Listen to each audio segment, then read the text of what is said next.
Em 1908, um incêndio consumiu uma quinta na zona rural de Indiana, deixando para trás o que pareciam ser os corpos de uma mãe e dos seus 3 filhos. As autoridades viram-no como uma tragédia. Os vizinhos sussurravam sobre má sorte. Mas, quando os investigadores começaram a escavar os restos carbonizados da propriedade de Belly, descobriram algo que horrorizaria a nação. Debaixo do solo do que os locais agora chamam de Quinta do Assassinato, encontraram corpo após corpo, desmembrados, envenenados e enterrados como gado descartado. Aquela mulher não foi uma vítima do incêndio. Ela foi uma das assassinas, em série mais prolíficas da América, e poderia ter escapado completamente à justiça. Belly Gunness nasceu Brynhilde Paulsdatter Sturset em novembro de 1859, em Selbu, Noruega, a mais nova de 8 filhos numa família de pedreiros. A vida na Noruega rural era dura e, aos 14 anos, a jovem Brynhilde já trabalhava em quintas vizinhas, ordenhando gado e pastoreando gado para juntar dinheiro suficiente para a passagem para a América. Ela era alta para uma mulher da sua época, com quase 1,80 m de altura, e uma constituição poderosa que a serviria bem no trabalho brutal que se avizinhava. Em 1881, aos 22 anos, ela fez a viagem através do Atlântico, processada através de Castle Garden, e, como tantos imigrantes, mudou o seu nome. Brynhilde tornou-se Belle, e ela foi para Chicago para se juntar à sua irmã Nellie, que tinha imigrado anos antes. Em Chicago, Belle trabalhou como empregada doméstica e depois arranjou um emprego num talho, cortando carcaças de animais com a precisão e o desapego que mais tarde caracterizariam os seus crimes.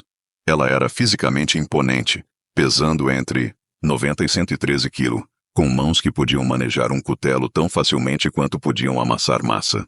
Foi aqui, rodeada pelo sangue e ossos de animais abatidos, que Belly aprendeu a anatomia da morte.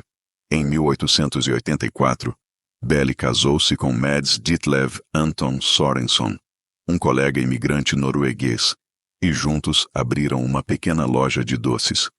Mas Belly já tinha começado a ver oportunidade na tragédia. A loja ardeu misteriosamente pouco depois de abrir e Belly recebeu o dinheiro do seguro. Depois, a sua casa também ardeu, outro pagamento de seguro. 2 dos seus filhos, Caroline e Axel, morreram do que os médicos chamaram de inflamação do intestino grosso, mas Belly tinha convenientemente segurado ambos os filhos de antemão. Cada morte trouxe-lhe dinheiro e cada incêndio ensinou-lhe que a destruição podia ser lucrativa. Então, em 30 de julho de 1900, Mads Sorenson morreu subitamente no único dia em que as suas 2 apólices de seguro de vida se sobrepuseram, maximizando o pagamento de Belly para $8.500. O primeiro médico a examinar Mads acreditou que ele tinha sido envenenado com estricnina. Mas o médico da família que tinha estado a tratar Mads por um coração dilatado anulou o diagnóstico e declarou insuficiência cardíaca.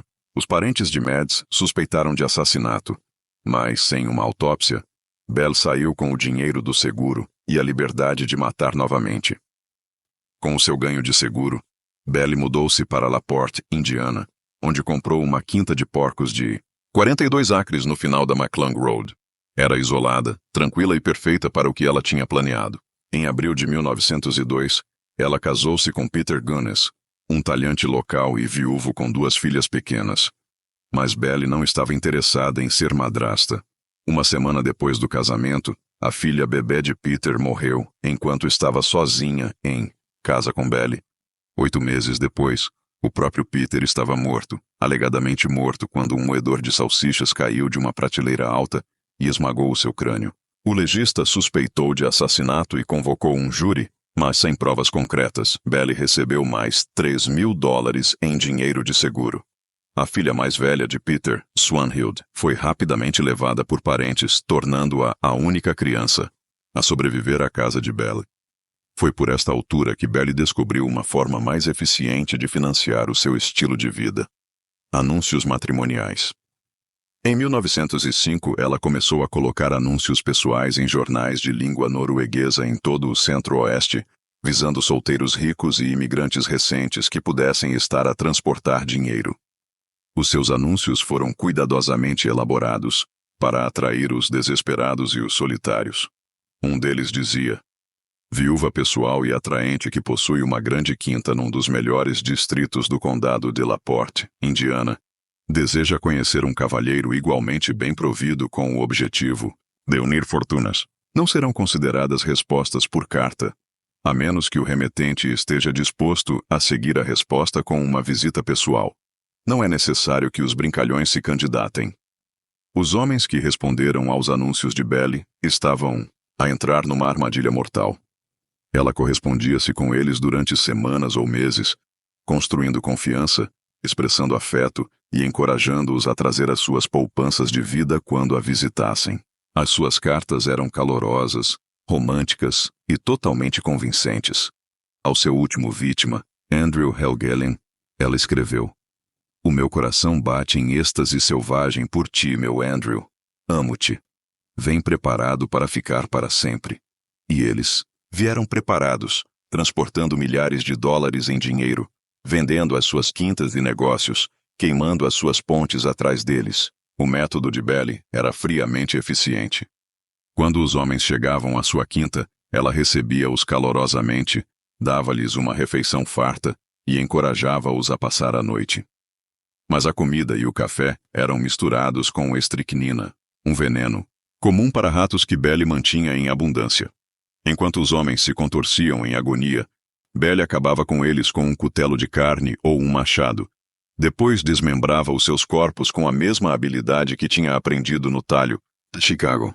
Ela enterrava os restos em covas rasas à volta da sua propriedade, por vezes no chiqueiro, por vezes perto do lago, sempre com uma camada de cal viva para acelerar a decomposição. As vítimas vieram uma após a outra. Henry Gerhardt, um fazendeiro de Wisconsin, escreveu à sua família que gostava da quinta e pediu batatas de semente. Depois nunca mais foi ouvido. John Moe, Olaf Svenhild, Olsburg, Andrew Helgelien, cada um seguiu o mesmo padrão. Responderam ao anúncio de Belle, corresponderam-se com ela, viajaram para LaPorte com as suas poupanças de vida e desapareceram sem deixar rasto. As suas famílias não receberam notícias, não apresentaram relatórios de pessoas desaparecidas, porque estes homens tinham dito a todos que estavam a começar novas vidas em Indiana. Mas o sistema de Belle tinha uma falha fatal. Andrew Helgelien tinha um irmão. Asel Helgelien ficou desconfiado quando as cartas de Andrew pararam abruptamente em janeiro de 1908. Ele escreveu a Belle exigindo saber o paradeiro do seu irmão. Belle respondeu que Andrew tinha ido para a Noruega a negócios, mas Asel não. Estava convencido. Ele ameaçou ir a LaPorte ele mesmo para procurar o seu irmão, e essa ameaça aterrorizou Belle. Ela sabia que se Asel chegasse e começasse a fazer perguntas, toda a sua operação seria desvendada. A solução de Belle foi caracteristicamente brutal. Ela contratou um vagabundo e ex-trabalhador rural chamado Ray Lamphere para ajudar na propriedade, mas a relação deles rapidamente azedou. Lamphere tinha visto demais, sabia muitos dos segredos de Belle, e quando ela tentou despedi-lo em fevereiro de 1908, ele ameaçou expô-la. Belle começou a espalhar rumores de que Lamphere estava a ameaçar incendiar a sua casa com os seus filhos dentro, preparando-o como o bode expiatório perfeito para o que ela planeava fazer a seguir. Na noite de 27 de abril de 1908, um incêndio consumiu a quinta dos Gunness. Quando as chamas diminuíram, os investigadores encontraram os corpos dos 3 filhos de Belle, Lucy e Myrtle Sorenson, de 9 e 11 anos, e Philip Gunness, de 5 anos, juntamente com o cadáver sem cabeça de uma mulher adulta. O corpo foi inicialmente identificado como Belle, mas algo estava errado. O cadáver era demasiado pequeno, demasiado leve. Vizinhos que tinham visto Belle estimaram o seu peso em 113 quilos, mas este corpo pesava talvez 68 quilos. Ainda assim, as autoridades prenderam Ray Lamphere por incêndio criminoso e assassinato. Foi a chegada de Ole Helgelien que mudou tudo. Ele tinha lido sobre o incêndio nos jornais e viajou para LaPorte, ainda à procura do seu irmão. Enquanto ele caminhava pela propriedade com um ex-trabalhador rural, eles notaram depressões suaves no chão perto do chiqueiro. Quando começaram a cavar, Encontraram um saco de estopa contendo restos humanos, depois outro e outro. O que se seguiu foi uma das escavações mais macabras da história criminal americana. Nos dias seguintes, os investigadores desenterraram corpo após corpo da propriedade de Belly. Alguns estavam suficientemente intactos para identificar, outros tinham sido picados em pedaços e espalhados. Muitos mostravam vestígios de envenenamento por estricnina. Os restos de Andrew Helgelien foram encontrados exatamente onde o seu irmão suspeitava que estariam, desmembrados e enterrados no chiqueiro com cal viva. No total, os investigadores encontraram os restos de pelo menos 14 pessoas, embora algumas estimativas coloquem o número em até 40. A descoberta foi notícia em todo o país. Famílias de todo o centro-oeste apresentaram histórias de parentes desaparecidos que tinham respondido aos anúncios matrimoniais de Belly. A quinta tornou-se uma atração turística macabra, com milhares de pessoas a chegar de comboio para ver a quinta do assassinato por si mesmas. Encontraram uma propriedade que se tinha tornado um verdadeiro campo de extermínio, onde Belly tinha sistematicamente assassinado e esquartejado seres humanos durante anos. Mas a questão permaneceu. Belly Gunness estava realmente morta? O cadáver, sem cabeça encontrado na cave, era demasiado pequeno para ser ela, e a sua cabeça nunca foi encontrada, apesar de extensas buscas. Dias depois, os investigadores descobriram um conjunto de pontes dentárias nos escombros, que um dentista local identificou como pertencentes a Belly. Mas muitos permaneceram céticos. As pontes poderiam ter sido plantadas, arrancadas da boca de Belly e deixadas para despistar os investigadores. Ray Lamper foi julgado por incêndio criminoso e assassinato, mas o caso foi complicado pelo facto de ele estar supostamente a defender uma mulher que se tinha envolvido no massacre em massa da humanidade. Lamper foi absolvido de assassinato quando vestígios de estricnina foram encontrados nos corpos das crianças, provando que tinham sido envenenadas antes do incêndio, mas foi condenado por incêndio criminoso e sentenciado à prisão. Ele morreu de tuberculose apenas um ano depois, mas antes da sua morte, fez uma confissão arrepiante a um pastor. Segundo Lamper, Belly tinha matado 42 homens durante o tempo em que estiveram juntos. Ela misturava estricnina no café deles, esmagava as suas cabeças com um cutelo de carne, cortava os seus corpos e colocava-os em sacos. O trabalho de Lamper era enterrar os restos mortais pela propriedade. Ele também revelou que Belly tinha encenado a sua própria morte, matando uma mulher desconhecida, decapitando-a para evitar a identificação e colocando o corpo na cave antes de incendiar a casa. Belly tinha levantado a maior parte do seu dinheiro dos bancos locais nos dias antes do incêndio e provavelmente tinha escapado enquanto as autoridades se concentravam em combater o incêndio. Durante décadas após o incêndio, foram relatados avistamentos de Belly Gunness em todo o país. Em 1931, uma mulher chamada Esther Carlson foi presa em Los Angeles por envenenar um homem norueguês-americano e tentar roubar o seu dinheiro. Carlson tinha uma semelhança estranha com Belly e tinha aproximadamente a mesma idade que Belly teria se tivesse sobrevivido. Não havia registro de Carlson antes de 1908 e ela usava os mesmos métodos que Belly: veneno e roubo. Mas Carlson morreu na prisão antes do seu julgamento, levando os seus segredos consigo. Em 2007, o antropólogo forense Steven Narrett e uma equipa da Universidade de Indianápolis exumaram o que se acreditava ser o túmulo de Belly no Forest Home Cemetery, perto de Chicago. Eles esperavam usar a análise de DNA para finalmente determinar se Belly tinha morrido no incêndio ou escapado. Mas quando abriram o caixão, encontraram os ossos de crianças misturados com os restos de adultos. Ossos que não pertenciam aos 3 filhos que tinham morrido no incêndio. Isso sugeriu que Belly tinha matado ainda mais crianças do que os investigadores tinham percebido e lançou mais dúvidas sobre se o cadáver sem cabeça tinha realmente sido o dela. A análise de DNA provou ser inconclusiva. Amostras de um envelope que Belly tinha lambido e enviado a um dos seus pretendentes estavam demasiado degradadas para fornecer resultados úteis. Mesmo uma amostra de DNA fornecida por um descendente direto da família de Belly na Noruega, não conseguiu identificar definitivamente os restos mortais. A verdade sobre o destino de Belly Gunness permanece um mistério mais de um século depois. O que sabemos é que Belly Gunness era diferente de qualquer assassino em série antes ou depois dela. Ela combinava o envenenamento metódico típico de assassinas em série femininas com o desmembramento brutal mais comum entre os homens. Ela era uma empresária da morte, transformando o assassinato numa empresa lucrativa que financiou o seu estilo de vida por quase 2 décadas. Ela caçava os sonhos e o desespero de imigrantes que procuravam amor e oportunidade na América, transformando a sua quinta de porcos num matadouro para seres humanos. A história de Belly revela o lado sombrio do sonho americano, onde a promessa de prosperidade e novos começos podia ser explorada por aqueles dispostos a matar por lucro. Os seus crimes foram descobertos numa época em que a América estava a transformar-se de uma sociedade rural para uma urbana, e muitos viram o seu caso como prova da decadência moral que ameaçava destruir os valores tradicionais. Mas Belly Gunness não era um produto da desintegração social. Ela era uma predadora calculista que via oportunidade na vulnerabilidade dos outros.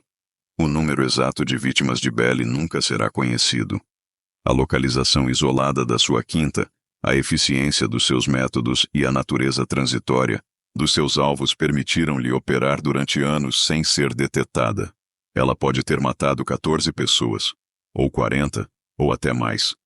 Cada vítima representava não apenas uma vida perdida, mas uma família destruída, sonhos desfeitos e perguntas que nunca seriam respondidas. Hoje, a propriedade dos Gunness é uma terra agrícola privada, mas a história da Quinta do Assassinato vive na memória coletiva de LaPorte, Indiana. A sociedade histórica local mantém uma exposição sobre os crimes de Belly, reconhecendo o capítulo sombrio na história da sua comunidade, enquanto honra as vítimas que foram esquecidas por tanto tempo. As crianças em LaPorte crescem a ouvir histórias sobre a Belly do inferno, a mulher que transformou uma tranquila quinta de porcos num dos campos de extermínio mais notórios da América. Quer Belly Gunness tenha morrido naquele incêndio em 1908, ou tenha vivido para matar novamente sob outro nome, o seu legado permanece como uma das assassinas em série mais prolíficas e astutas da história americana. Ela provou que o mal nem sempre se anuncia com loucura ou raiva. Por vezes, vem usando a máscara de uma viúva solitária, prometendo amor e parceria enquanto afia a faca. No final, Belly Gunness mostrou que os monstros mais aterrorizantes são muitas vezes aqueles que nunca vemos chegar. Aqueles que matam não por paixão ou fúria, mas com o cálculo frio de uma transação comercial. E em algum lugar na escuridão da história, a sua sombra ainda assombra a pergunta que nunca foi respondida. Ela realmente morreu naquele incêndio ou ainda está lá fora, à espera do próximo coração solitário para atender ao seu chamado? No inverno de 1610, em meio aos picos cobertos de neve do que hoje é a Eslováquia, soldados chegaram a um castelo sobre o qual os locais sussurravam em tons abafados. O que encontraram dentro das muralhas do castelo de Chachtice chocaria até mesmo homens de guerra endurecidos. Corpos de jovens mulheres, algumas ainda a respirar, outras mutiladas além do reconhecimento, dispositivos de tortura manchados de sangue espalhados pelas câmaras de pedra, e presidindo a tudo isso, uma mulher de nobre nascimento que tinha transformado a sua casa ancestral num matadouro. O seu nome era Elizabeth Bathory, e ela tinha acabado de ser apanhada no ato de conduzir o que os investigadores mais tarde chamariam de uma das mais sádicas ondas de assassinatos da história registrada. Mas esta história não começa com gritos ecoar pelos corredores do castelo. Começa com uma criança nascida em privilégios inimagináveis, que cresceria para se tornar o que muitos consideram a assassina em série feminina mais prolífica de todos os tempos.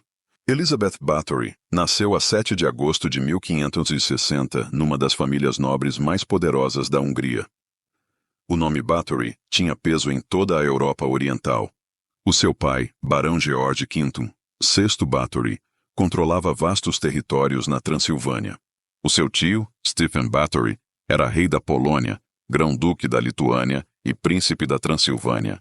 Isso não era apenas riqueza, era poder que moldava reinos e decidia o destino das nações. Elizabeth passou a sua infância no castelo de Exeter, rodeada por um luxo que a maioria das pessoas nem conseguia imaginar. Mas mesmo quando jovem, algo estava errado. Ela sofria de violentas convulsões epilépticas que a deixavam a contorcer-se. Em 1905, ela começou a colocar anúncios pessoais em jornais de língua norueguesa em todo o centro-oeste, visando solteiros ricos e imigrantes recentes que pudessem estar a transportar dinheiro. Os seus anúncios foram cuidadosamente elaborados para atrair os desesperados e os solitários.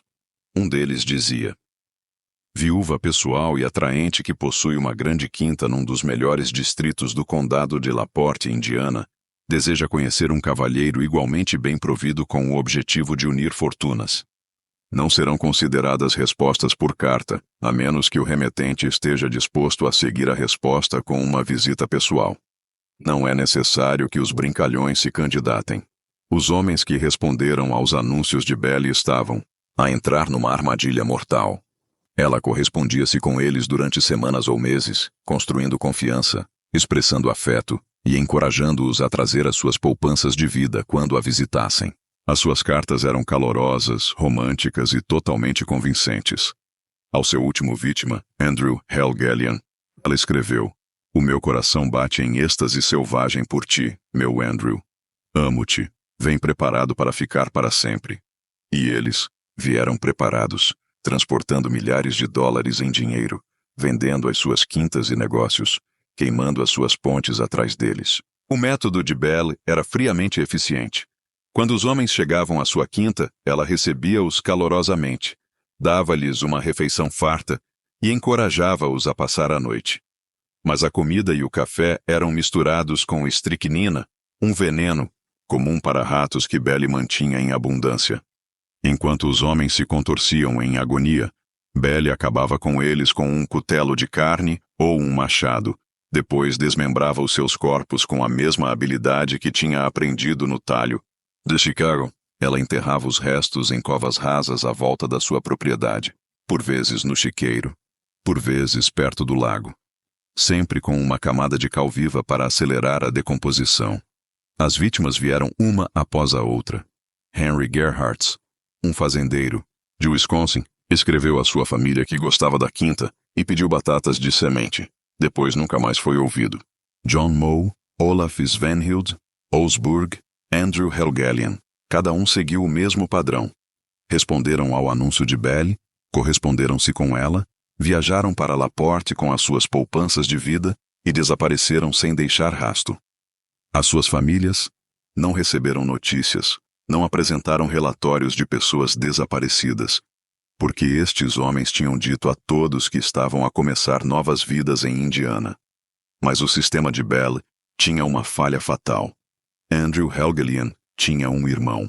Asle Helgelien ficou desconfiado quando as cartas de Andrew pararam abruptamente em janeiro de 1908. Ele escreveu a Belle exigindo saber o paradeiro do seu irmão. Belle respondeu que Andrew tinha ido para a Noruega a negócios, mas Asle não. Estava convencido. Ele ameaçou ir a LaPorte ele mesmo para procurar o seu irmão. E essa ameaça aterrorizou Belle. Ela sabia que se Asle chegasse e começasse a fazer perguntas, toda a sua operação seria desvendada. A solução de Belle foi caracteristicamente brutal. Ela contratou um vagabundo e ex-trabalhador rural chamado Ray Lamphere para ajudar na propriedade, mas a relação deles rapidamente azedou. Lamphere tinha visto demais, sabia muitos dos segredos de Belle, e quando ela tentou despedi-lo em fevereiro de 1908, ele ameaçou expô-la. Belle começou a espalhar rumores de que Lamphere estava a ameaçar incendiar a sua casa, com os seus filhos dentro, preparando-o como o bode expiatório perfeito para o que ela planeava fazer a seguir. Na noite de 27 de abril de 1908, um incêndio consumiu a quinta dos Gunness. Quando as chamas diminuíram, os investigadores encontraram os corpos dos 3 filhos de Belle, Lucy e Myrtle Sorenson, de 9 e 11 anos, e Philip Gunness, de 5 anos, juntamente com o cadáver sem cabeça de uma mulher adulta. O corpo foi inicialmente identificado como Belle, mas algo estava errado. O cadáver era demasiado pequeno, demasiado leve. Vizinhos que tinham visto Belly estimaram o seu peso em 113 quilos, mas este corpo pesava talvez 68 quilos. Ainda assim, as autoridades prenderam Ray Lamphere por incêndio criminoso e assassinato. Foi a chegada de Ole Helgelien que mudou tudo. Ele tinha lido sobre o incêndio nos jornais e viajou para Laporte, ainda à procura do seu irmão. Enquanto ele caminhava pela propriedade com um ex-trabalhador rural, eles notaram depressões suaves no chão perto do chiqueiro. Quando começaram a cavar, encontraram um saco de estopa contendo restos humanos, depois outro e outro. O que se seguiu foi uma das escavações mais macabras da história criminal americana. Nos dias seguintes, os investigadores desenterraram corpo após corpo da propriedade de Belly. Alguns estavam suficientemente intactos para identificar, outros tinham sido picados em pedaços e espalhados. Muitos mostravam vestígios de envenenamento por estricnina. Os restos de Andrew Helgelien foram encontrados exatamente onde o seu irmão suspeitava que estariam, desmembrados e enterrados no chiqueiro com cal viva. No total, os investigadores encontraram os restos de pelo menos 14 pessoas, embora algumas estimativas coloquem o número em até 40. A descoberta foi notícia em todo o país. Famílias de todo o Centro-Oeste apresentaram histórias de parentes desaparecidos que tinham respondido aos anúncios matrimoniais de Belly. A quinta tornou-se uma atração turística macabra, com milhares de pessoas a chegar de comboio para ver a quinta do assassinato, por si mesmas. Encontraram uma propriedade que se tinha tornado um verdadeiro campo de extermínio, onde Belly tinha sistematicamente assassinado e esquartejado seres humanos durante anos. Mas a questão permaneceu. Belly Gunness estava realmente morta? O cadáver, sem cabeça encontrado na cave, era demasiado pequeno para ser ela. E a sua cabeça nunca foi encontrada, apesar de extensas buscas. Dias depois, os investigadores descobriram um conjunto de pontes dentárias nos escombros, que um dentista local identificou como pertencentes a Belly. Mas muitos permaneceram céticos. As pontes poderiam ter sido plantadas, arrancadas da boca de Belly e deixadas para despistar os investigadores. Ray Lamphere foi julgado por incêndio criminoso e assassinato, mas o caso foi complicado pelo facto de ele estar supostamente a defender uma mulher que se tinha envolvido no massacre em massa da humanidade. Lamphere foi absolvido de assassinato quando vestígios de estricnina foram encontrados nos corpos das crianças, provando que tinham sido envenenadas antes do incêndio, mas foi condenado por incêndio criminoso e sentenciado à prisão. Ele morreu de tuberculose apenas um ano depois, mas antes da sua morte fez uma confissão arrepiante a um pastor. Segundo Lamphere, Belly tinha matado 42 homens durante o tempo em que estiveram juntos. Ela misturava estricnina no café deles, esmagava as suas cabeças com um cutelo de carne, cortava os seus corpos e colocava-os em sacos. O trabalho de Lamphere era enterrar os restos mortais pela propriedade. Ele também revelou que Belly tinha encenado a sua própria morte, matando uma mulher desconhecida, decapitando-a para evitar a identificação e colocando o corpo na cave antes de incendiar a casa. Belly tinha levantado a maior parte do seu dinheiro dos bancos locais nos dias antes do incêndio e provavelmente tinha escapado enquanto as autoridades se concentravam em combater o incêndio. Durante décadas após o incêndio, foram relatados avistamentos de Belly Gunness em todo o país. Em 1931, uma mulher chamada Esther Carlson foi presa em Los Angeles por envenenar um homem norueguês-americano e tentar roubar o seu dinheiro. Carlson tinha uma semelhança estranha com Belly, e tinha aproximadamente a mesma idade que Belly teria se tivesse sobrevivido. Não havia registro de Carlson antes de 1908, e ela usava os mesmos métodos que Belly: veneno e roubo. Mas Carlson morreu na prisão antes do seu julgamento, levando os seus segredos consigo. Em 2007, o antropólogo forense Steven Narrat e uma equipa da Universidade de Indianápolis exumaram o que se acreditava ser o túmulo de Belly no Forest Home Cemetery, perto de Chicago. Eles esperavam usar a análise de DNA para finalmente determinar se Belly tinha morrido no incêndio ou escapado. Mas quando abriram o caixão, encontraram os ossos de crianças misturados com os restos de adultos, ossos que não pertenciam aos 3 filhos que tinham morrido no incêndio. Isso sugeriu que Belly tinha matado ainda mais crianças do que os investigadores tinham percebido, e lançou mais dúvidas sobre se o cadáver sem cabeça tinha realmente sido o dela. A análise de DNA provou ser inconclusiva. Amostras de um envelope que Belly tinha lambido e enviado a um dos seus pretendentes estavam demasiado degradadas para fornecer resultados úteis. Mesmo uma amostra de DNA fornecida por um descendente direto da família de Belly na Noruega não conseguiu identificar definitivamente os restos mortais. A verdade sobre o destino de Belly Gunness permanece um mistério mais de um século depois. O que sabemos é que Belly Gunness era diferente de qualquer assassino em série antes ou depois. E era dela.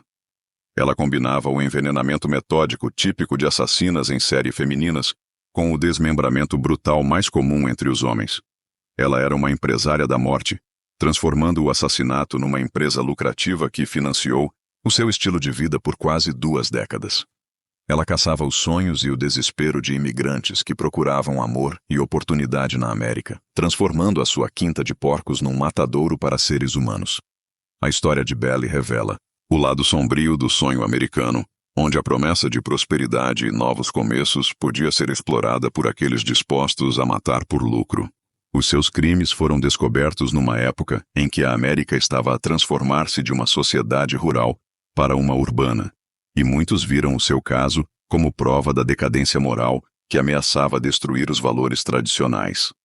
Mas Belly Gunness não era um produto da desintegração social. Ela era uma predadora calculista que via oportunidade na vulnerabilidade dos outros. O número exato de vítimas de Belly nunca será conhecido. A localização isolada da sua quinta, a eficiência dos seus métodos e a natureza transitória dos seus alvos permitiram-lhe operar durante anos sem ser detetada. Ela pode ter matado 14 pessoas, ou 40, ou até mais. Cada vítima representava não apenas uma vida perdida, mas uma família destruída, sonhos desfeitos e perguntas que nunca seriam respondidas. Hoje, a propriedade dos Gunness é uma terra agrícola privada, mas a história da Quinta do Assassinato vive na memória coletiva de LaPorte, Indiana.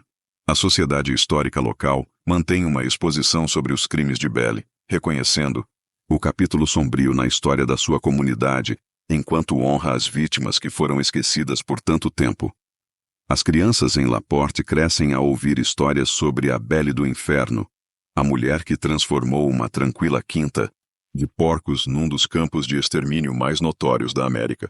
Quer Belly Gunness tenha morrido naquele incêndio em 1908, ou tenha vivido para matar novamente sob outro nome, o seu legado permanece como uma das assassinas em série mais prolíficas e astutas da história americana.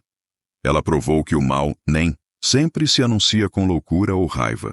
Por vezes, vem usando a máscara de uma viúva solitária, prometendo amor e parceria enquanto afia a faca. No final, Belly Gunness mostrou que os monstros mais aterrorizantes são muitas vezes aqueles que nunca vemos chegar. Aqueles que matam não por paixão ou fúria, mas com o cálculo frio de uma transação comercial. E em algum lugar na escuridão da história, a sua sombra ainda assombra a pergunta que nunca foi respondida. Ela realmente morreu naquele incêndio ou ainda está lá fora, à espera do próximo coração solitário para atender ao seu chamado? No inverno de 1610, em meio aos picos cobertos de neve do que hoje é a Eslováquia, soldados chegaram a um castelo sobre o qual os locais sussurravam em tons abafados. O que encontraram dentro das muralhas do castelo de Chaktice chocaria até mesmo homens de guerra endurecidos. Corpos de jovens mulheres, algumas ainda a respirar, outras mutiladas além do reconhecimento, dispositivos de tortura manchados de sangue espalhados pelas câmaras de pedra, e presidindo a tudo isso, uma mulher de nobre nascimento que tinha transformado a sua casa ancestral num matadouro. O seu nome era Elizabeth Bathory, e ela tinha acabado de ser apanhada no ato de conduzir o que os investigadores mais tarde chamariam de uma das mais sádicas ondas de assassinatos da história registrada. Mas esta história não começa com gritos a ecoar pelos corredores do castelo. Começa com uma criança nascida em privilégios inimagináveis que cresceria para se tornar o que muitos consideram a assassina em série feminina mais prolífica de todos os tempos. Elizabeth Bathory nasceu a 7 de agosto de 1560, numa das famílias nobres mais poderosas da Hungria. O nome Báthory tinha peso em toda a Europa Oriental. O seu pai, Barão George V, VI Báthory, controlava vastos territórios na Transilvânia. O seu tio, Stephen Báthory, era rei da Polônia, grão-duque da Lituânia, príncipe da Transilvânia. Isso não era apenas riqueza. Era poder que moldava reinos e decidia o destino das nações. Elizabeth passou a sua infância no castelo de Exeter, rodeada por um luxo que a maioria das pessoas nem conseguia imaginar. Mas mesmo quando jovem, algo estava errado. Ela sofria de violentas convulsões epilépticas que a deixavam a contorcer-se, no chão, os olhos revirados, o corpo a convulsionar incontrolavelmente. Alguns acreditavam que estes episódios, possivelmente causados por endogamia dentro da sua família nobre, danificaram algo fundamental na sua mente. Outros apontaram para a violência horrível que ela testemunhou quando criança como a verdadeira fonte da sua corrupção. Naquela época, as execuções públicas eram um entretenimento, e Elizabeth tinha um lugar na primeira fila para algumas das punições mais brutais imagináveis. Ela uma vez viu as autoridades abrirem a barriga de um cavalo vivo, enfiarem um criminoso, condenado dentro e costurá-lo, deixando tanto o homem quanto o animal morrerem em agonia. Mas em vez de se afastar com horror, como outras crianças poderiam, Elizabeth observou com fascínio. Ela estava a estudar, a aprender, a absorver lições e crueldade que a serviriam bem nos anos vindouros. Aos 11 anos, Elizabeth foi prometida, em casamento ao conde Ferenc Nadasdy, um arranjo político entre duas famílias poderosas. Mas mesmo antes do casamento, rumores sombrios cercavam a jovem condessa. Aos 13 anos, ela alegadamente deu à luz um filho, cujo pai era um camponês. Quando Nadasdy descobriu o caso, a sua resposta foi rápida e brutal. Segundo a lenda, ele mandou castrar o rapaz e depois desmembrá-lo por cães, enquanto Elizabeth observava. A criança foi secretamente entregue, escondida do mundo para preservar a reputação da família. Em 1575, quando Elizabeth tinha apenas 14 anos, ela casou-se com Nadasdy, numa cerimônia que atraiu 4.500 convidados. Foi um espetáculo de riqueza e poder, mas também foi o começo de algo muito mais sombrio. Nadasdy era conhecido como o Cavaleiro Negro, um guerreiro celebrado que tinha ganho a sua reputação a lutar contra o Império Otomano. Mas as suas habilidades no campo de batalha eram igualadas pelo seu apetite por crueldade em casa. Ferenc Nadasdy não apenas tolerava as tendências violentas da sua esposa, ele as encorajava. Ele ensinou a Elizabeth novas formas de tortura, partilhando técnicas que tinha aprendido enquanto interrogava prisioneiros de guerra. Ele enviava-lhe cartas de campanhas militares, não cheias de palavras românticas, mas com instruções detalhadas sobre como infligir o máximo de dor aos seus servos. Um dos seus métodos favoritos era cobrir as servas com mel e deixá-las do lado de fora para serem devoradas por insetos. Outro envolvia colocar papel a arder entre os seus dedos dos pés e vê-las gritar. Os recém-casados fizeram a sua casa, no castelo de Nadasdy em Sarvar, onde transformaram a sua residência num laboratório de sofrimento humano. Elizabeth recebeu luvas com pontas do seu marido, projetadas especificamente para espancar servos. Mas mesmo a influência de Ferenc empalideceu em comparação com a da tia de Elizabeth, Clara Báthory. Clara apresentou Elizabeth a um mundo sombrio de ocultistas, alquimistas e supostas bruxas que lhe ensinaram que a dor não era apenas prazerosa, era poderosa. Elas convenceram-na de que o sangue da inocência podia conceder juventude e beleza eternas. Durante anos, o seu reinado de terror esteve contido dentro das muralhas do seu castelo. Servos morriam regularmente. Mas numa época em que a nobreza detinha poder absoluto sobre o campesinato, estas mortes eram facilmente encobertas. As autoridades locais faziam vista grossa, ou subornadas, ou demasiado assustadas para desafiar uma família tão poderosa. Além disso, quem sentiria falta de algumas camponesas? Mas em 1604, tudo mudou. Ferenc Nadasdy morreu. Alguns dizem que, de uma misteriosa dor na perna que o deixou acamado e a gritar. Outros suspeitam de veneno administrado pela sua própria esposa. Com o marido desaparecido, Elizabeth herdou vastas propriedades, enorme riqueza e, o mais importante, a liberdade de satisfazer os seus desejos mais sombrios sem restrições. Elizabeth mudou-se para o castelo de Chaktisy, uma fortaleza empoleirada no alto das montanhas Cárpatos, onde passaria os próximos 6 anos a aperfeiçoar a sua arte de assassinato. Ela já não se contentava em apenas matar servos. Ela começou a atrair jovens mulheres de famílias nobres, prometendo-lhes educação, em etiqueta da corte e ascensão social. Os pais enviavam ansiosamente as suas filhas para aprender com uma condessa tão distinta, nunca imaginando que as estavam a entregar à morte. O que aconteceu dentro das muralhas do castelo desafia a compreensão humana. De acordo com o testemunho de testemunhas recolhido durante o seu eventual julgamento, Elizabeth tinha desenvolvido um sistema elaborado de tortura que combinava a brutalidade medieval com o sadismo psicológico. Ela forçava as raparigas a despir-se e a ficar nuas em câmaras geladas enquanto lhes atirava água gelada sobre os corpos, observando-as congelar lentamente até a morte. Outras vítimas eram cobertas de mel e deixadas no exterior para abelhas e formigas devorarem a sua carne exposta. O instrumento favorito de Elizabeth era uma tesoura, que ela usava para mutilar os rostos e corpos das suas vítimas com precisão cirúrgica. Ela cortava os dedos um a um, abria veias para ver o sangue fluir e descascava cuidadosamente tiras de pele. Algumas raparigas eram espancadas tão severamente que os seus corpos ficavam pretos como carvão. Os seus ossos estilhaçavam-se sob o ataque implacável. Outras eram penduradas no teto em gaiolas com pontas, deixadas a morrer lentamente dos seus ferimentos. Mas a verdadeira obsessão de Elizabeth era o sangue. Ela acreditava que beber o sangue de virgens jovens preservaria a sua juventude e beleza. Testemunhas descreveram-na a morder pedaços de carne dos seios, rostos e braços das suas vítimas, consumindo o seu sangue como uma vampira. Ela posicionava-se debaixo de vítimas penduradas, permitindo que o seu sangue pingasse sobre o seu corpo nu, convencida de que este batismo carmesim era o segredo para a vida eterna. O detalhe mais arrepiante de todos era a meticulosa manutenção de registros de Elizabeth. Várias testemunhas afirmaram que ela mantinha um livro-razão escrito à sua própria mão, documentando cada vítima. Este diário macabro, alegadamente, continha os nomes e detalhes de 650 mulheres e raparigas que ela tinha assassinado. O livro nunca foi encontrado, mas a sua existência sugeria um nível de cálculo frio que ia além do mero sadismo. Elizabeth não estava a matar em ataques de raiva.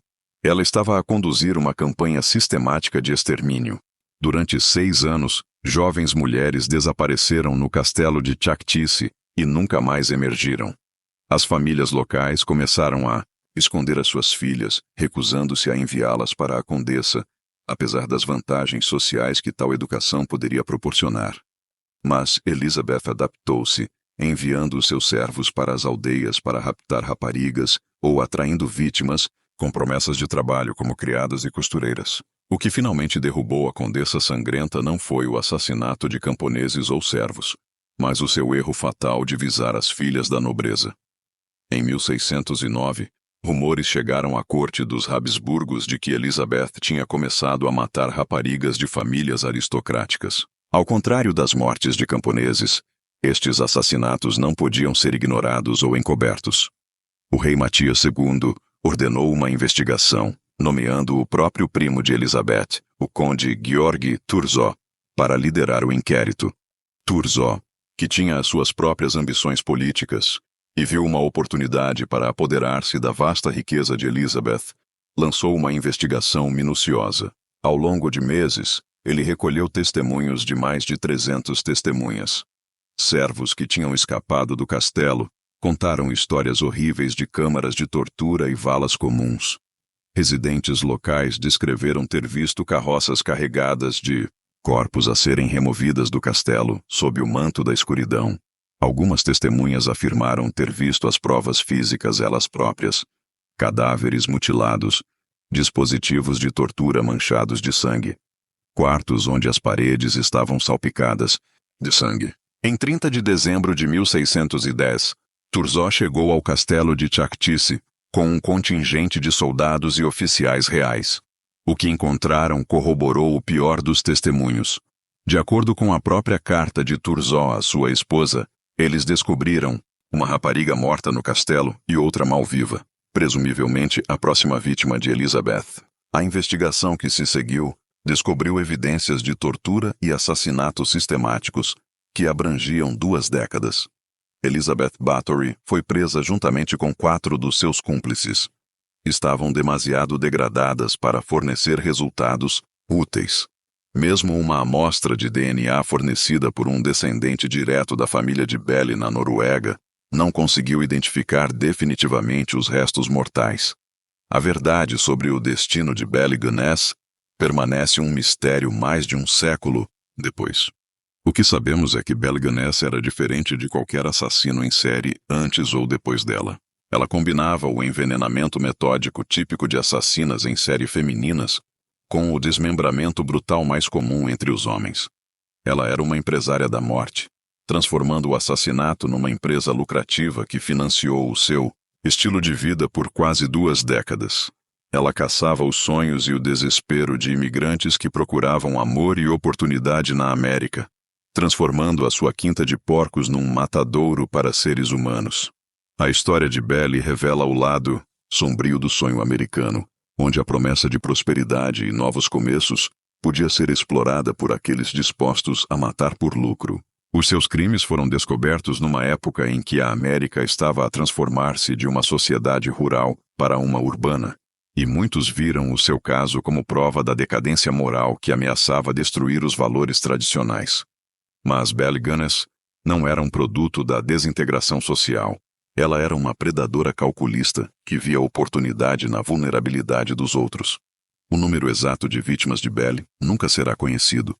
A localização isolada da sua quinta, a eficiência dos seus métodos e a natureza transitória dos seus alvos permitiram-lhe operar durante anos sem ser detetada.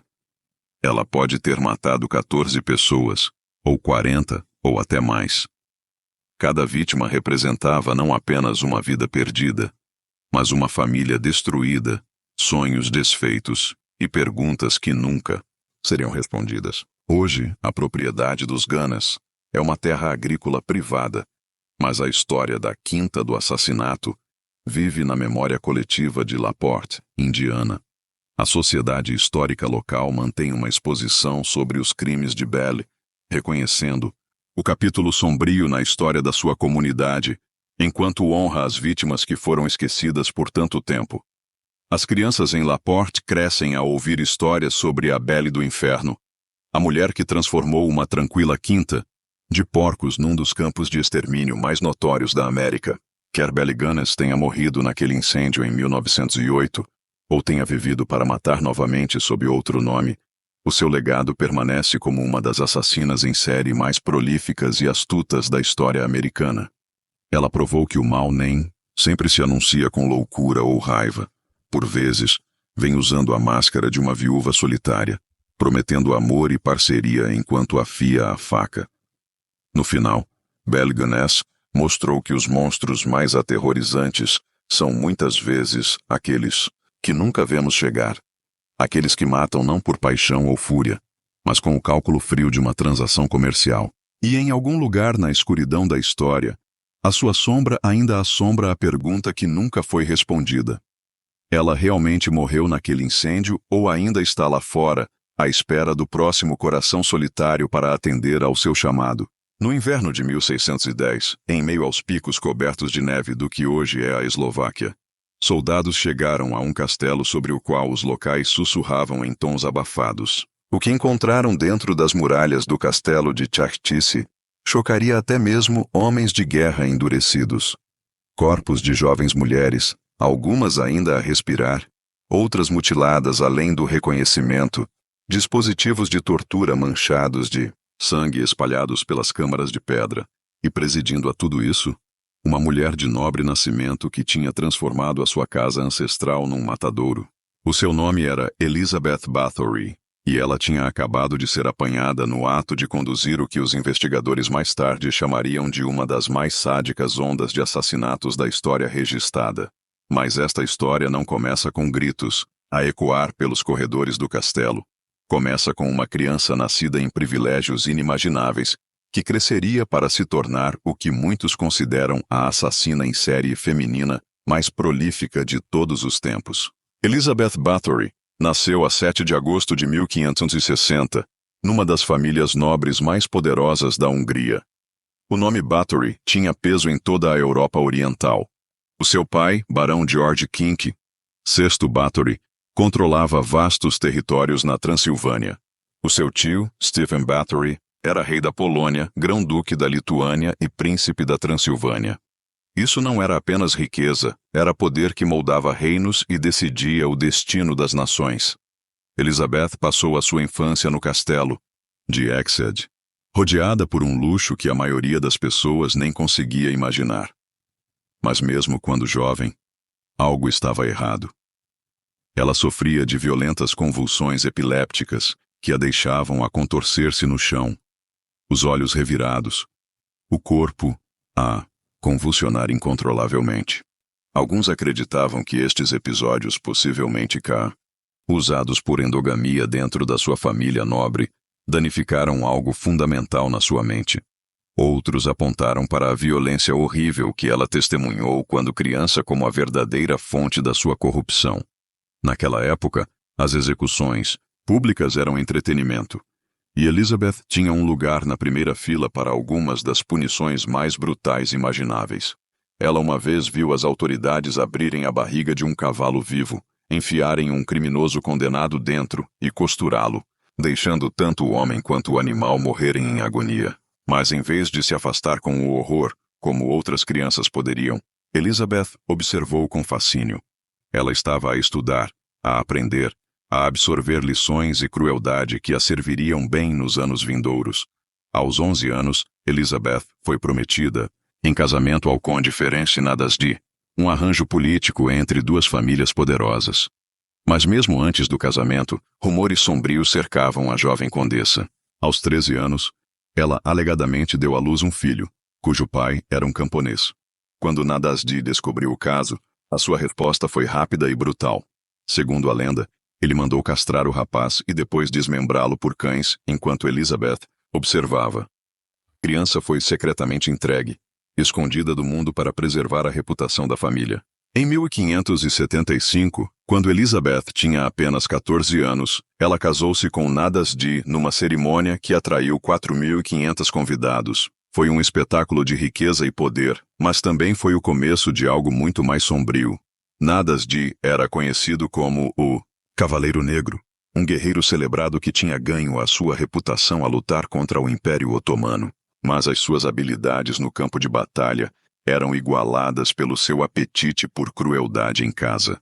Ferenc Nadasdy não apenas tolerava as tendências violentas da sua esposa, ele as encorajava. Ele ensinou a Elizabeth novas formas de tortura, partilhando técnicas que tinha aprendido enquanto interrogava prisioneiros de guerra. Ele enviava-lhe cartas de campanhas militares, não cheias de palavras românticas, mas com instruções detalhadas sobre como infligir o máximo de dor aos seus servos. Um dos seus métodos favoritos era cobrir as servas com mel e deixá-las do lado de fora, para serem devoradas por insetos. Outro envolvia colocar papel a arder entre os seus dedos dos pés e vê-las gritar. Os recém-casados fizeram a sua casa no castelo de Nadasdy, em Sarvar, onde transformaram a sua residência num laboratório de sofrimento humano. Elizabeth recebeu luvas com pontas do seu marido, projetadas especificamente para espancar servos. Mas mesmo a influência de Ferenc empalideceu em comparação com a da tia de Elizabeth, Clara Bathory. Clara apresentou Elizabeth a um mundo sombrio de ocultistas, alquimistas e supostas bruxas que lhe ensinaram que a dor não era apenas prazerosa, era poderosa. Elas convenceram-na de que o sangue da inocência podia conceder juventude e beleza eternas. Durante anos, o seu reinado de terror esteve contido dentro das muralhas do seu castelo. Servos morriam regularmente, Mas numa época em que a nobreza detinha poder absoluto sobre o campesinato, estas mortes eram facilmente encobertas. As autoridades locais faziam vista grossa, ou subornadas ou demasiado assustadas para desafiar uma família tão poderosa. Além disso, quem sentiria falta de algumas camponesas? Mas em 1604, tudo mudou. Ferenc Nadasdy morreu. Alguns dizem que, de uma misteriosa dor na perna que o deixou acamado e a gritar. Outros suspeitam de veneno administrado pela sua própria esposa.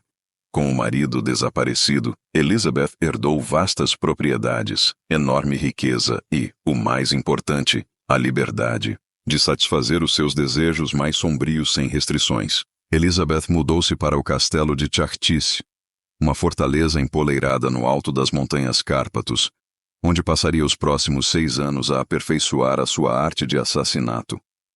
Ela já não se contentava em apenas matar servos. Ela começou a atrair jovens mulheres de famílias nobres, prometendo-lhes educação em etiqueta da corte e ascensão social. Os pais enviavam ansiosamente as suas filhas para aprender com uma condessa tão distinta, nunca imaginando que as estavam a entregar à morte. O que aconteceu dentro das muralhas do castelo desafia a compreensão humana. De acordo com o testemunho de testemunhas recolhido durante o seu eventual julgamento, Elizabeth tinha desenvolvido um sistema elaborado de tortura que combinava a brutalidade medieval com o sadismo psicológico. Ela forçava as raparigas a despir-se e a ficar nuas em câmaras geladas enquanto lhes atirava água gelada sobre os corpos, observando-as congelar lentamente até a morte. Outras vítimas eram cobertas de mel e deixadas no exterior para abelhas e formigas devorarem a sua carne exposta. O instrumento favorito de Elizabeth era uma tesoura, que ela usava para mutilar os rostos e corpos das suas vítimas com precisão cirúrgica.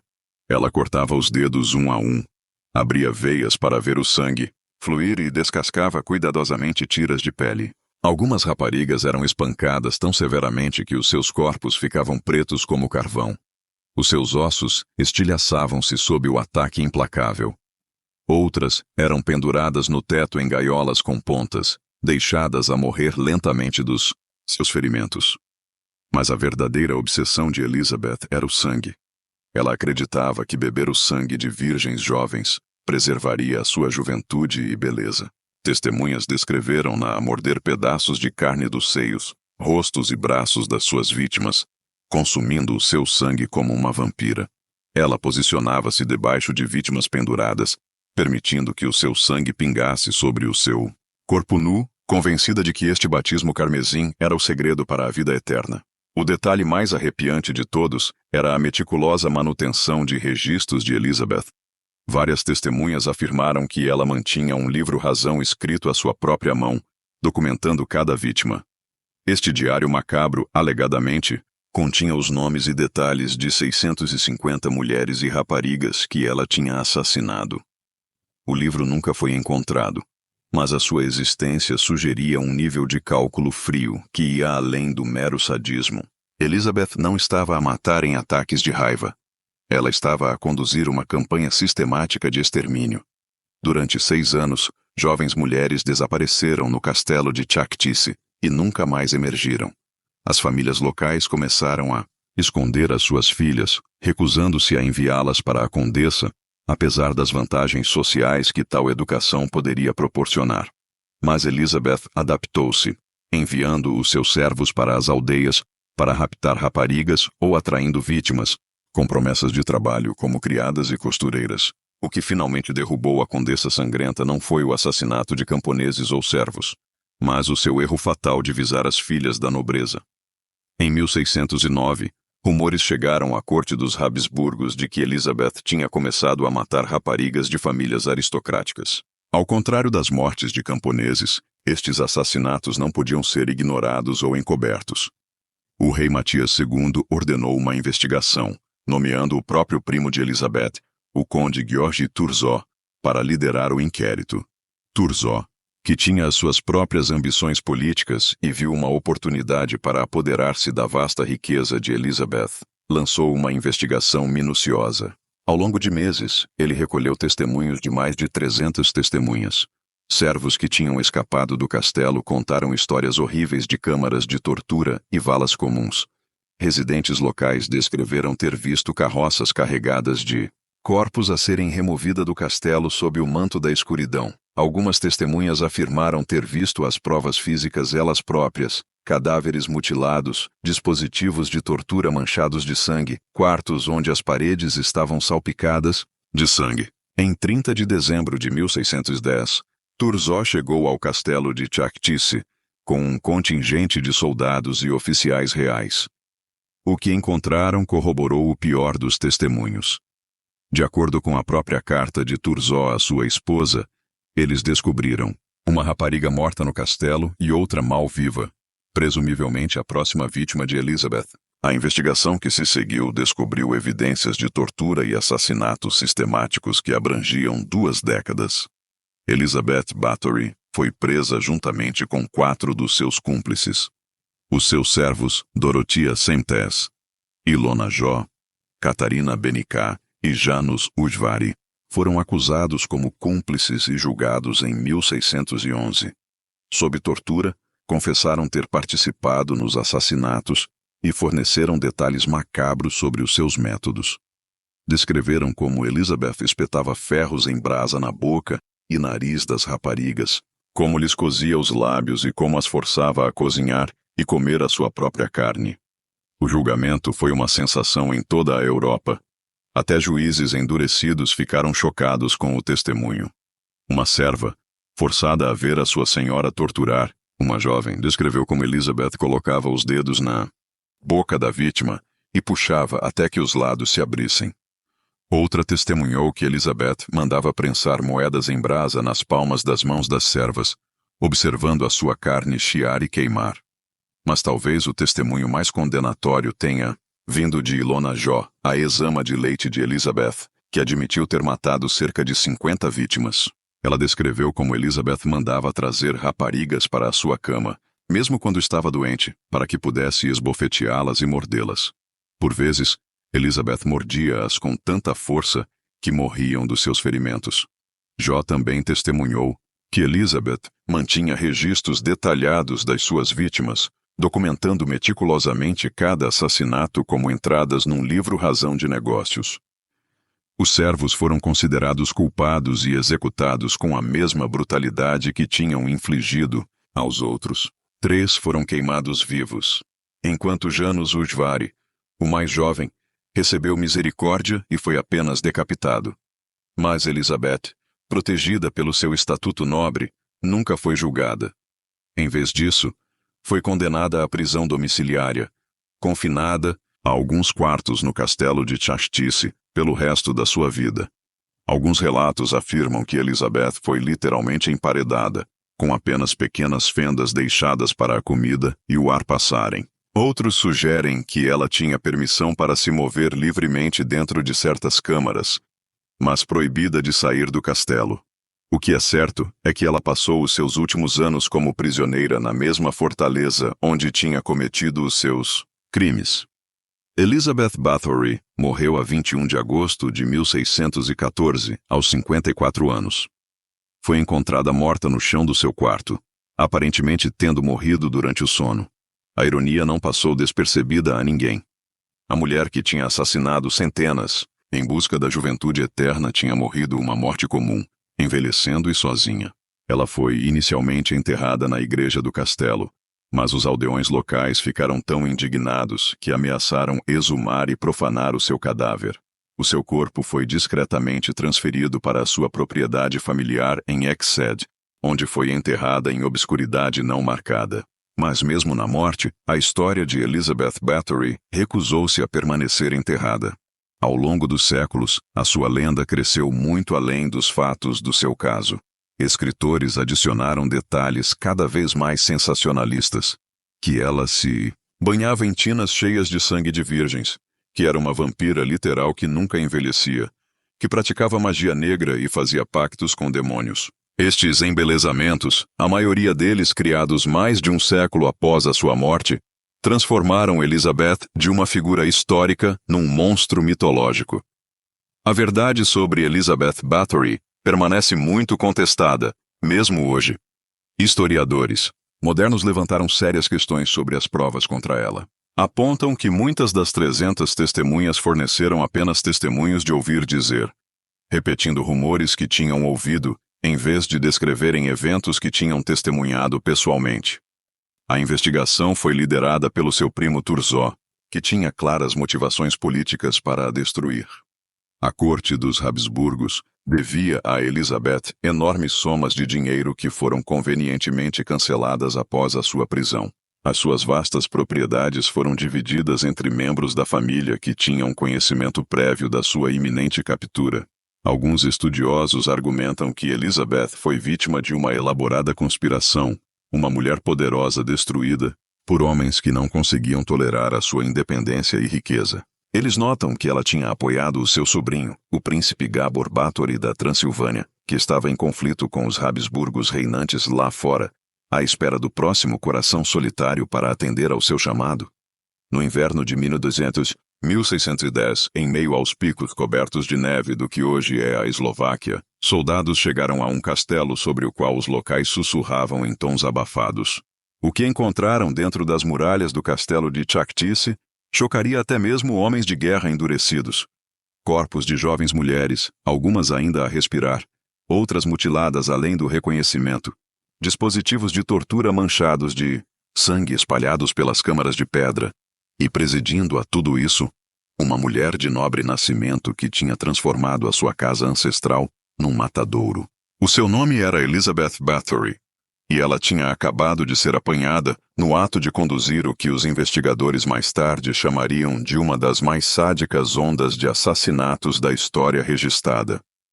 Mas esta história não começa com gritos a ecoar pelos corredores do castelo. Começa com uma criança nascida em privilégios inimagináveis que cresceria para se tornar o que muitos consideram a assassina em série feminina mais prolífica de todos os tempos. Elizabeth Báthory nasceu a 7 de agosto de 1560, numa das famílias nobres mais poderosas da Hungria. O nome Báthory tinha peso em toda a Europa Oriental. O seu pai, Barão George Cano VI Báthory, controlava vastos territórios na Transilvânia. O seu tio, Stephen Báthory, era rei da Polônia, grão-duque da Lituânia e príncipe da Transilvânia. Isso não era apenas riqueza, era poder que moldava reinos e decidia o destino das nações. Elizabeth passou a sua infância no castelo de Exeter, rodeada por um luxo que a maioria das pessoas nem conseguia imaginar. Mas mesmo quando jovem, algo estava errado. Ela sofria de violentas convulsões epilépticas que a deixavam a contorcer-se, no chão, os olhos revirados, o corpo a convulsionar incontrolavelmente. Alguns acreditavam que estes episódios, possivelmente causados por endogamia dentro da sua família nobre, danificaram algo fundamental na sua mente. Outros apontaram para a violência horrível que ela testemunhou quando criança como a verdadeira fonte da sua corrupção. Naquela época, as execuções públicas eram entretenimento, e Elizabeth tinha um lugar na primeira fila para algumas das punições mais brutais imagináveis. Ela uma vez viu as autoridades abrirem a barriga de um cavalo vivo, enfiarem um criminoso, condenado dentro e costurá-lo, deixando tanto o homem quanto o animal morrerem em agonia. Mas em vez de se afastar com horror, como outras crianças poderiam, Elizabeth observou com fascínio. Ela estava a estudar, a aprender, a absorver lições e crueldade que a serviriam bem nos anos vindouros. Aos 11 anos, Elizabeth foi prometida, em casamento ao conde Ferenc Nadasdy, um arranjo político entre duas famílias poderosas. Mas mesmo antes do casamento, rumores sombrios cercavam a jovem condessa. Aos 13 anos, ela alegadamente deu à luz um filho, cujo pai era um camponês. Quando Nadasdy descobriu o caso, a sua resposta foi rápida e brutal. Segundo a lenda, ele mandou castrar o rapaz e depois desmembrá-lo por cães enquanto Elizabeth observava. A criança foi secretamente entregue, escondida do mundo para preservar a reputação da família. Em 1575, quando Elizabeth tinha apenas 14 anos, ela casou-se com Nadasdy numa cerimônia que atraiu 4.500 convidados. Foi um espetáculo de riqueza e poder, mas também foi o começo de algo muito mais sombrio. Nadasdy era conhecido como o Cavaleiro Negro Um guerreiro celebrado que tinha ganho a sua reputação a lutar contra o Império Otomano. Mas as suas habilidades no campo de batalha eram igualadas pelo seu apetite por crueldade em casa. Ferenc Nadasdy não apenas tolerava as tendências violentas da sua esposa, ele as encorajava. Ele ensinou a Elizabeth novas formas de tortura, partilhando técnicas que tinha aprendido enquanto interrogava prisioneiros de guerra. Ele enviava-lhe cartas de campanhas militares, não cheias de palavras românticas, mas com instruções detalhadas sobre como infligir o máximo de dor aos seus servos. Um dos seus métodos favoritos era cobrir as servas com mel e deixá-las do lado de fora para serem devoradas por insetos. Outro envolvia colocar papel a arder entre os seus dedos dos pés e vê-las gritar. Os recém-casados fizeram a sua casa no castelo de Nadasdy, em Sarvar, onde transformaram a sua residência num laboratório de sofrimento humano. Elizabeth recebeu luvas com pontas do seu marido, projetadas especificamente para espancar servos. Mas mesmo a influência de Ferenc empalideceu em comparação com a da tia de Elizabeth, Clara Bathory. Clara apresentou Elizabeth a um mundo sombrio de ocultistas, alquimistas e supostas bruxas que lhe ensinaram que a dor não era apenas prazerosa, era poderosa. Elas convenceram-na de que o sangue da inocência podia conceder juventude e beleza, eternas. Durante anos o seu reinado de terror esteve contido dentro das muralhas do seu castelo. Servos morriam regularmente, mas numa época em que a nobreza detinha poder absoluto sobre o campesinato, estas mortes eram facilmente encobertas. As autoridades locais faziam vista grossa, ou subornadas ou demasiado assustadas para desafiar uma família tão poderosa. Além disso, quem sentiria falta de algumas camponesas? Mas em 1604, tudo mudou. Ferenc Nadasdy morreu. Alguns dizem que de uma misteriosa dor na perna que o deixou acamado e a gritar. Outros suspeitam de veneno administrado pela sua própria esposa. Com o marido desaparecido, Elizabeth herdou vastas propriedades, enorme riqueza e, o mais importante, a liberdade de satisfazer os seus desejos mais sombrios sem restrições. Elizabeth mudou-se para o castelo de Chaktis, uma fortaleza empoleirada no alto das montanhas Cárpatos, onde passaria os próximos 6 anos a aperfeiçoar a sua arte de assassinato. Ela já não se contentava em apenas matar servos. Ela começou a atrair jovens mulheres de famílias nobres, prometendo-lhes educação em etiqueta da corte e ascensão social. Os pais enviavam ansiosamente as suas filhas para aprender com uma condessa tão distinta, nunca imaginando que as estavam a entregar à morte. O que aconteceu dentro das muralhas do castelo desafia a compreensão humana. De acordo com o testemunho de testemunhas recolhido durante o seu eventual julgamento, Elizabeth tinha desenvolvido um sistema elaborado de tortura que combinava a brutalidade medieval com o sadismo psicológico. Ela forçava as raparigas a despir-se e a ficar nuas em câmaras geladas, enquanto lhes atirava água gelada sobre os corpos, observando-as congelar lentamente até a morte. Outras vítimas eram cobertas de mel e deixadas no exterior para abelhas e formigas devorarem a sua carne exposta. O instrumento favorito de Elizabeth era uma tesoura, que ela usava para mutilar os rostos e corpos das suas vítimas com precisão cirúrgica. Ela cortava os dedos um a um, abria veias para ver o sangue fluir e descascava cuidadosamente tiras de pele. Algumas raparigas eram espancadas tão severamente que os seus corpos ficavam pretos como carvão. Os seus ossos estilhaçavam-se sob o ataque implacável. Outras eram penduradas no teto em gaiolas com pontas, deixadas a morrer lentamente dos seus ferimentos. Mas a verdadeira obsessão de Elizabeth era o sangue. Ela acreditava que beber o sangue de virgens jovens preservaria a sua juventude e beleza. Testemunhas descreveram-na a morder pedaços de carne dos seios, rostos e braços das suas vítimas, consumindo o seu sangue como uma vampira. Ela posicionava-se debaixo de vítimas penduradas, permitindo que o seu sangue pingasse sobre o seu corpo nu, convencida de que este batismo carmesim era o segredo para a vida eterna. O detalhe mais arrepiante de todos era a meticulosa manutenção de registros de Elizabeth. Várias testemunhas afirmaram que ela mantinha um livro-razão escrito à sua própria mão, documentando cada vítima. Este diário macabro, alegadamente, continha os nomes e detalhes de 650 mulheres e raparigas que ela tinha assassinado. O livro nunca foi encontrado, mas a sua existência sugeria um nível de cálculo frio que ia além do mero sadismo. Elizabeth não estava a matar em ataques de raiva. Ela estava a conduzir uma campanha sistemática de extermínio. Durante 6 anos, jovens mulheres desapareceram no castelo de Chakchisi e nunca mais emergiram. As famílias locais começaram a esconder as suas filhas, recusando-se a enviá-las para a condessa, apesar das vantagens sociais que tal educação poderia proporcionar. Mas Elizabeth adaptou-se, enviando seus servos para as aldeias para raptar raparigas ou atraindo vítimas, com promessas de trabalho como criadas e costureiras. O que finalmente derrubou a Condessa Sangrenta não foi o assassinato de camponeses ou servos, mas o seu erro fatal de visar as filhas da nobreza. Em 1609, rumores chegaram à corte dos Habsburgos de que Elizabeth tinha começado a matar raparigas de famílias aristocráticas. Ao contrário das mortes de camponeses, estes assassinatos não podiam ser ignorados ou encobertos.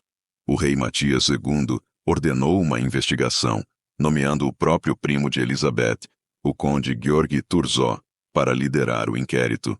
Thurzó, que tinha as suas próprias ambições políticas e viu uma oportunidade para apoderar-se da vasta riqueza de Elizabeth, lançou uma investigação minuciosa. Ao longo de meses, ele recolheu testemunhos de mais de 300 testemunhas.